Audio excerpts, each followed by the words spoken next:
O desejado de todas as nações. Capítulo 45. A previsão da cruz. Este capítulo se baseia em Mateus capítulo 16, versos 13 a 28, Marcos capítulo 8, versos 27 a 38 e Lucas capítulo 9, versos 18 a 27. A obra de Cristo na terra aproximava-se rapidamente de seu termo. Portanto, ele, em vívido contorno, desdobrava-se as cenas para onde tendiam seus passos.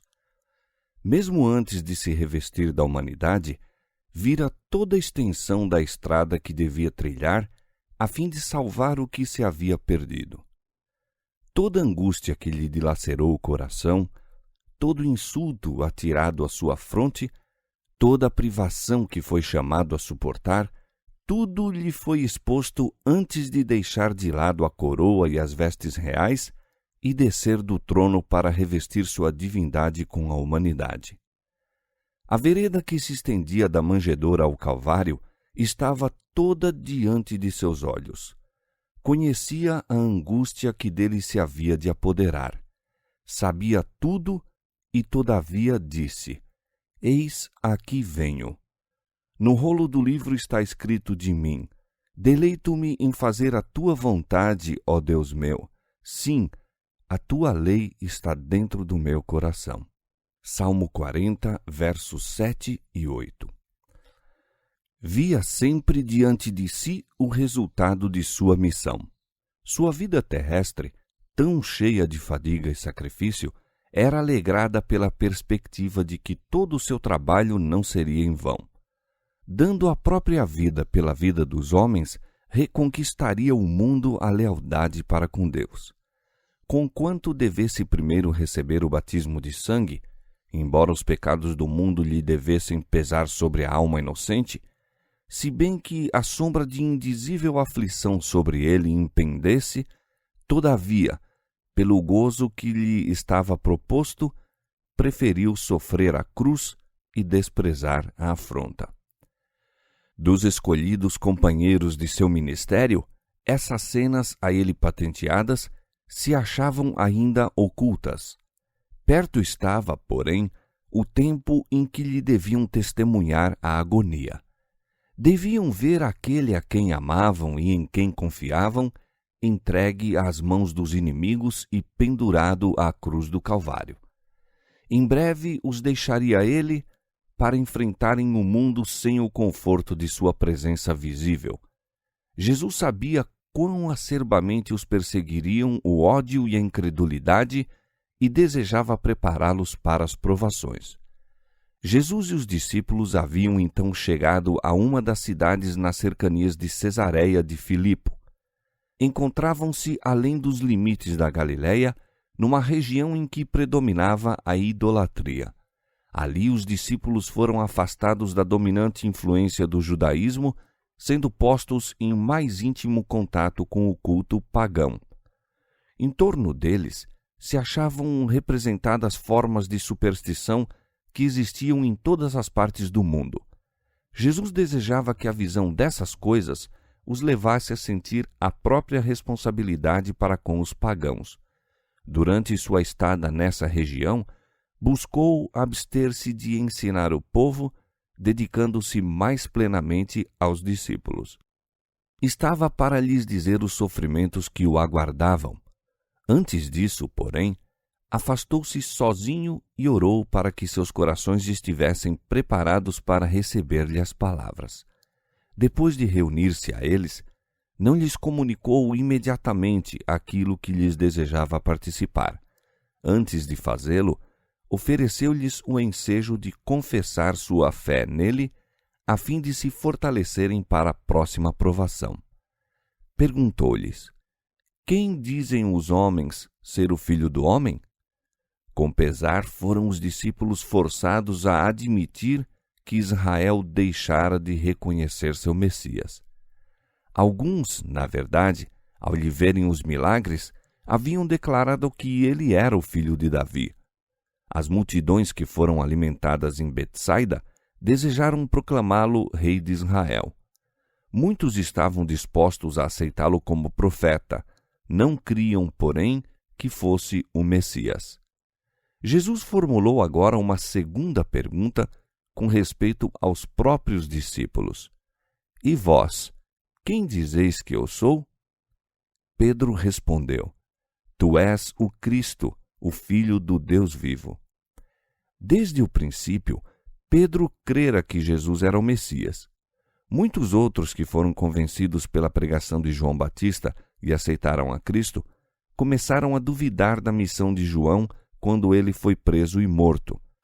E agora duvidavam de que Jesus era o Messias, a quem há tanto tinham aguardado. Muitos dos discípulos que haviam esperado ardentemente que Jesus tomasse seu lugar no trono de Davi, deixaram-no ao perceber que ele não tinha essa intenção. Mas Pedro e seus companheiros não se desviaram de sua fidelidade. A vacilante atitude dos que ontem louvavam e hoje condenavam não destruiu a fé dos verdadeiros seguidores do Salvador. Pedro declarou: Tu és o Cristo, o Filho do Deus vivo. Não esperou que honras reais coroassem seu Senhor, mas aceitou-o em sua humilhação. Pedro exprimia a fé dos 12. Todavia, os discípulos estavam ainda longe de compreender a missão de Cristo. A oposição e calúnias dos sacerdotes e escribas, se bem que os não pudessem desviar de Cristo, ocasionavam-lhes, não obstante, grande perplexidade. Não viam claramente seu caminho. A influência da primeira educação, o ensino dos rabis, o poder da tradição, ainda lhes interceptavam a visão da verdade. De tempos em tempos, brilhavam sobre eles preciosos raios de luz emanados do Salvador, todavia estavam muitas vezes como quem tateia em meio de trevas. Nesse dia, porém, antes de se verem frente a frente com a grande prova de sua fé, o Espírito Santo repousou sobre eles com poder. Por algum tempo, desviaram-se-lhes os olhos das coisas que se veem para a contemplação das que se não veem. 2 Coríntios 4:18. Sob a aparência humana, distinguiram a glória do Filho de Deus. Jesus respondeu a Pedro, dizendo: Bem-aventurado és tu, Simão Barjonas, porque tu não revelou a carne e o sangue, mas meu Pai que está no céu. A verdade confessada por Pedro é o fundamento da fé do crente. É aquilo que o próprio Cristo declarou ser a vida eterna. A posse desse conhecimento, no entanto, não oferece motivo para nos glorificarmos a nós mesmos. Não fora por meio de sabedoria ou bondade do próprio Pedro que ele lhe havia sido revelado. De si mesma, não pode a humanidade nunca chegar ao conhecimento do divino. Como as alturas dos céus é a sua sabedoria, que poderás tu fazer? Mais profunda é ela do que o inferno, que poderás tu saber? Jó 11:8. Unicamente o Espírito de adoção nos pode revelar as coisas profundas de Deus, as quais o olho não viu e o ouvido não ouviu, e não subiram ao coração do homem. Deus nos revelou pelo seu Espírito, porque o Espírito penetra todas as coisas, ainda as profundezas de Deus. 1 Coríntios capítulo 2, versos 9 e 10. O segredo do Senhor é para os que o temem, e o fato de Pedro ter discernido a glória de Cristo era uma prova de que fora ensinado por Deus. Salmo 25, verso 14 e João capítulo 6, verso 45. Ah, na verdade, bem-aventurado és tu, Simão Barjonas, porque tu não revelou a carne e o sangue. Jesus continuou: Pois também eu te digo que tu és Pedro, e sobre esta pedra edificarei a minha igreja, e as portas do inferno não prevalecerão contra ela. A palavra Pedro significa pedra, uma pedra movediça, Pedro não era a rocha sobre que a igreja estava fundada. As portas do inferno prevaleceram contra ele quando negou seu Senhor com imprecações e juramentos. A igreja foi edificada sobre alguém contra o qual as portas do inferno não podiam prevalecer. Séculos antes do advento do Salvador, Moisés apontara à rocha da salvação de Israel. O salmista cantara: "A rocha da minha fortaleza." Isaías escrevera: "Assim diz o Senhor Jeová: Eis que eu assentei em Sião uma pedra já provada, pedra preciosa de esquina, que está bem firme e fundada." Deuteronômio 32, 4. O próprio Pedro, escrevendo por inspiração, aplica essa profecia a Jesus. Diz ele: "Se é que já provastes que o Senhor é benigno, e chegando-vos para ele, pedra viva, reprovada, na verdade, pelos homens, mas para com Deus eleita e preciosa, vós também, como pedras vivas, sois edificados casa espiritual." 1 Pedro, capítulo 2, versos 3 a 5. Ninguém pode pôr outro fundamento além do que já está posto, o qual é Jesus Cristo. 1 Coríntios, capítulo 3, verso 11. Sobre esta pedra, disse Jesus, edificarei a minha igreja. Na presença de Deus e de todos os entes celestiais, em presença do invisível exército do inferno, Cristo fundou a sua igreja sobre a rocha viva. A rocha é Ele próprio, seu próprio corpo quebrantado e ferido por nós. Contra a igreja edificada sobre este fundamento, não prevalecerão as portas do inferno. Quão fraca parecia a igreja quando Cristo proferiu estas palavras. Havia apenas um punhado de crentes contra os quais se dirigiria todo o poder dos demônios e dos homens maus.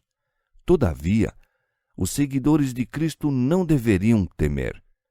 Edificados sobre a rocha de sua fortaleza, não poderiam ser vencidos. Durante 6.000 anos tem a fé edificado sobre Cristo. Por 6.000 anos, as inundações e tempestades da ira satânica têm batido de encontro à rocha de nossa salvação. Ela, porém, permanece inabalável. Pedro expressara a verdade que é o fundamento da fé da igreja e Jesus o honrou então como o representante do inteiro corpo de crentes. Disse: "Eu te darei as chaves do reino dos céus, e tudo o que ligares na terra será ligado nos céus, e tudo o que desligares na terra será desligado nos céus." As chaves do reino dos céus são as palavras de Cristo. Todas as palavras da Santa Escritura são dele e acham aqui incluídas. Estas palavras têm poder para abrir e fechar os céus. Declaram as condições sob que os homens são recebidos ou rejeitados. Assim, a obra dos que pregam a palavra de Deus é um cheiro de vida para a vida ou de morte para a morte. Sua missão acha-se repleta de resultados eternos. O Salvador não confiou a obra do Evangelho a Pedro individualmente. Noutra ocasião, mais tarde, repetindo as palavras dirigidas a Pedro, aplicou-as diretamente à igreja. E o mesmo, em essência, foi dito também aos 12 como representantes do corpo de crentes.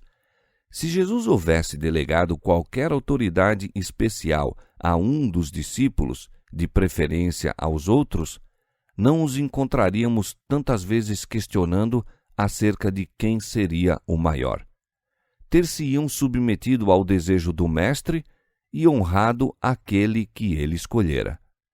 Em vez de apontar um para a cabeça, Cristo disse aos discípulos: "Não queirais ser chamados Rabi, nem vos chameis mestres, porque um só é o vosso mestre, que é Cristo." Mateus capítulo 23, versos 8 e 10. Cristo é a cabeça de todo varão. Deus, que pôs todas as coisas sob os pés do Salvador, sobre todas as coisas o constituiu como cabeça da Igreja, que é o seu corpo, a plenitude daquele que cumpre tudo em todos. 1 Coríntios capítulo 11, verso 3 e Efésios capítulo 1, versos 22 e 23. A Igreja é edificada tendo Cristo como seu fundamento. Deve obedecer a Cristo como sua cabeça. Não tem de confiar em homem ou ser por homem controlada. Muitos pretendem que uma posição de confiança na Igreja lhes dá autoridade para ditar o que outros hão de crer e fazer. Essa pretensão não é sancionada por Deus. O Salvador declara: todos vós sois irmãos. Todos estão expostos à tentação e sujeitos ao erro. Em nenhum ser finito podemos confiar quanto à direção. A rocha da fé é a presença viva de Cristo na Igreja. Nela pode confiar o mais débil, e os que mais fortes se julgam se demonstrarão os mais fracos, a não ser que façam de Cristo sua eficiência. Maldito o homem que confia no homem e faz da carne o seu braço. O Senhor é a rocha cuja obra é perfeita. Bem-aventurados todos aqueles que nele confiam. Jeremias capítulo 17, verso 5, Deuteronômio capítulo 32, verso 4 e Salmo capítulo 2, verso 12. Depois da confissão de Pedro, Jesus recomendou aos discípulos que a ninguém dissessem que ele era o Cristo. Esta recomendação foi feita por causa da decidida oposição dos escribas e fariseus.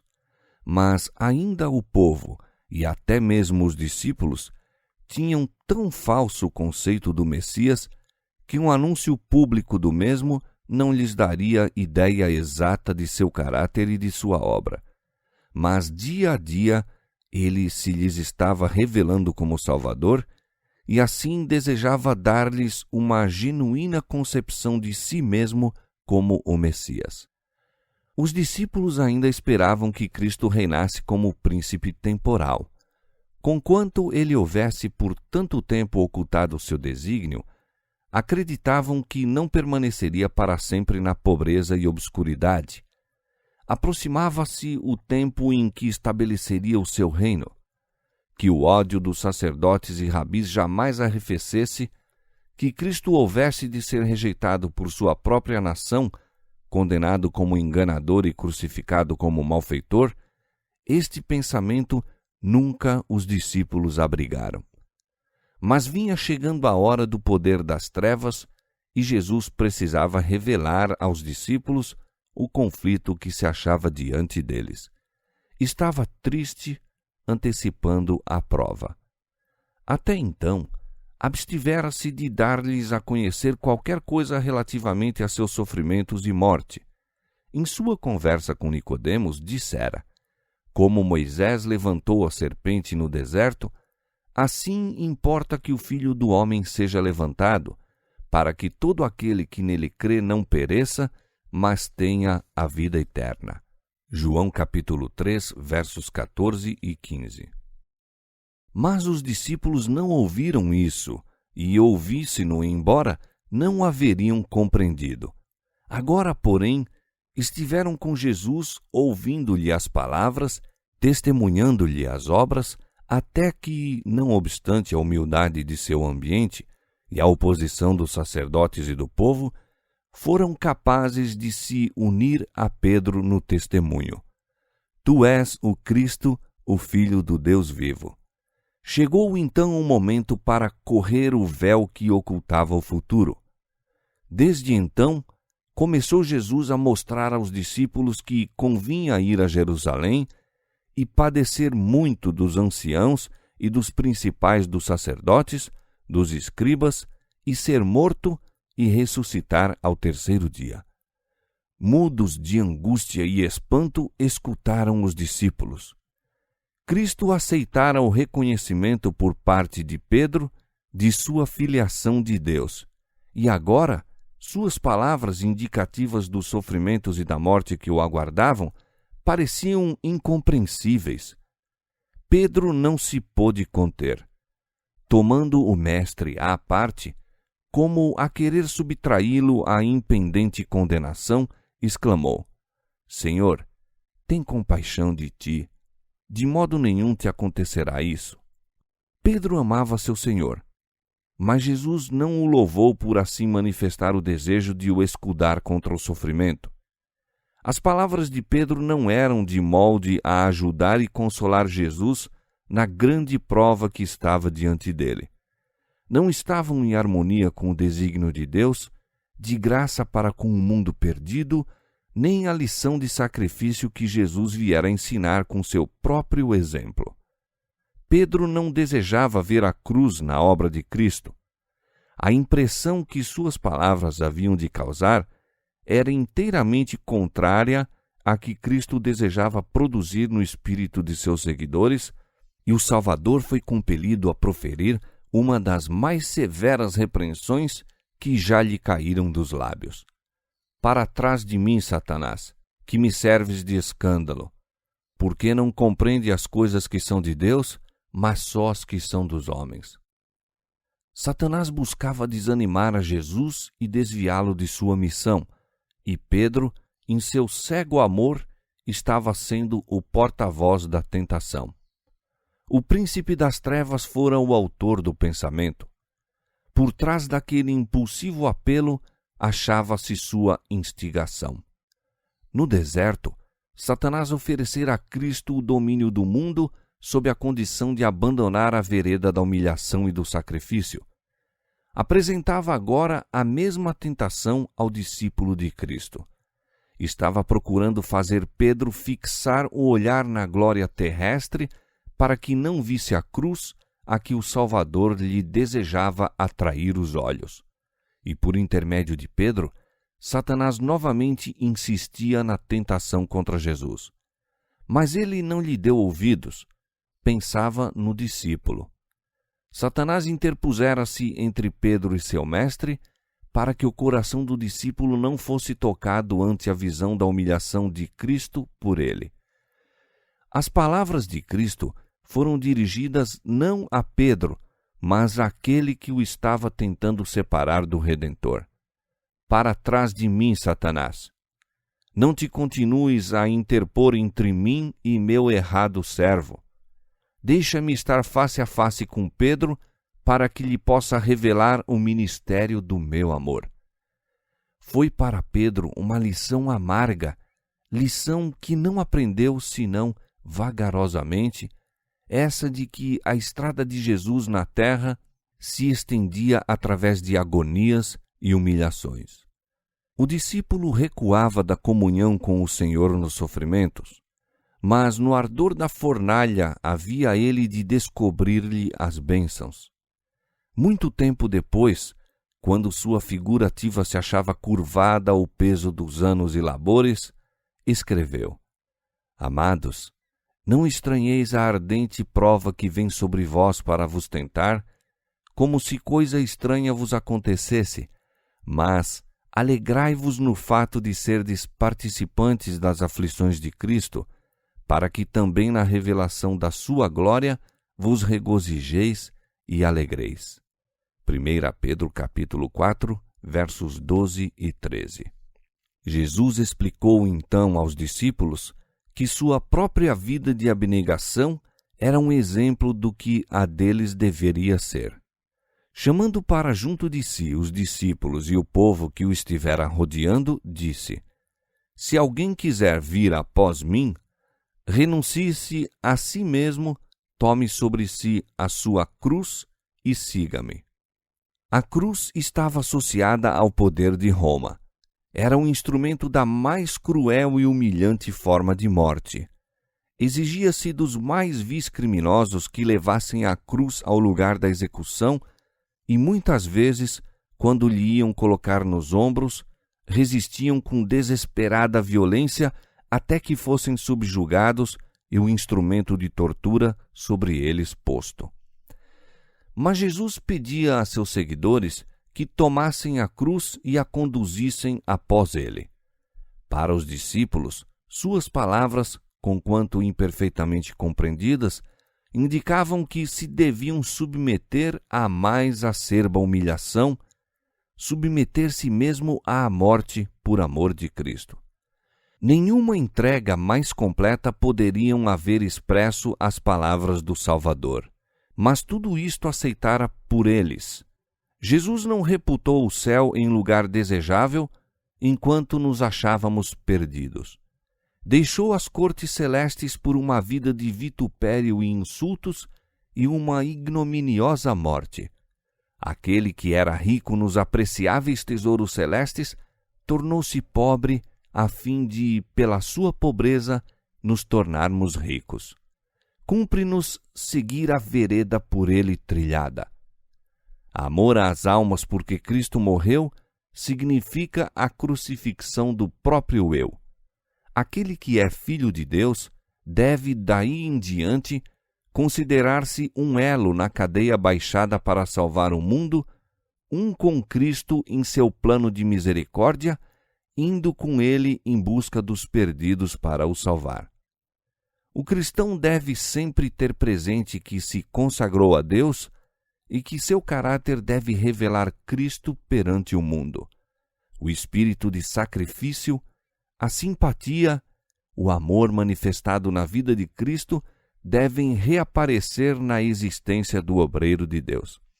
Aquele que quiser salvar a sua vida, perdê-la-á, mas qualquer que perder a sua vida por amor de mim e do Evangelho, esse a salvará. Egoísmo é morte. Nenhum órgão do corpo poderia viver se limitasse a si próprio os seus serviços.